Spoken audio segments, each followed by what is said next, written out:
Hundreds of students in Gaston County will be shifting to Plan A. Grades K through 5 will now attend school in person 4 days a week. The district first brought students back to the classroom in January 2 days a week, but Gaston County superintendent told us the safety protocols they put in place work, and he feels confident in the school board's decision.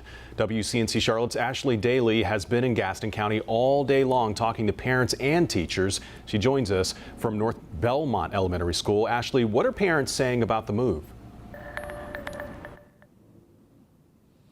Well, Fred, you know, most are thrilled. We've been hearing from so many parents for nearly a year now that remote learning simply doesn't work for everyone.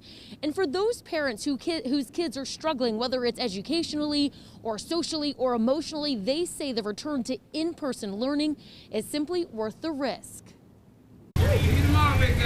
Beginning today, Gaston County's youngest learners are back to school under Plan A, meaning no more rotations, and instead will be back in the classroom 4 days a week. I'm scared. Sending children back into the school building in the midst of a pandemic, still scary for some, including Elizabeth Fisher, whose daughter is in the 5th grade. Me and her father both are type 2 diabetic, both over 40.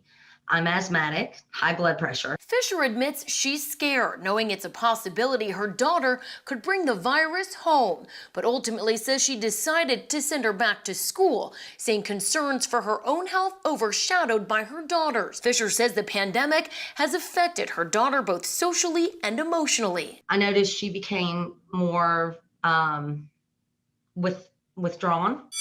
Fisher says her daughter first returned to 2 days a week in January, but even then described the class Zoom calls as chaos. Inevitably, somebody's, singing, and then you hear TV and you hear dogs in the background. Those distractions, she says, inhibited her daughter's learning. When we were on the Zoom call, she didn't want to say, hey, I need help or something like that because everything was going on. She didn't want to be the only one out there. But now, students back in class and face-to-face. And for Fisher, she says the love she feels for her daughter stronger than her fears. I love it. That's what she tells me now. Instead of, that kind of, I love it. I got to see so-and-so and we got to, do this.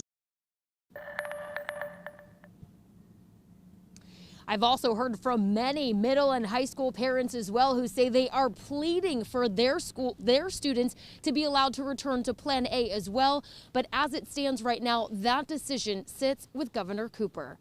Reporting live in Gaston County, Ashley Daly, WCNC Charlotte.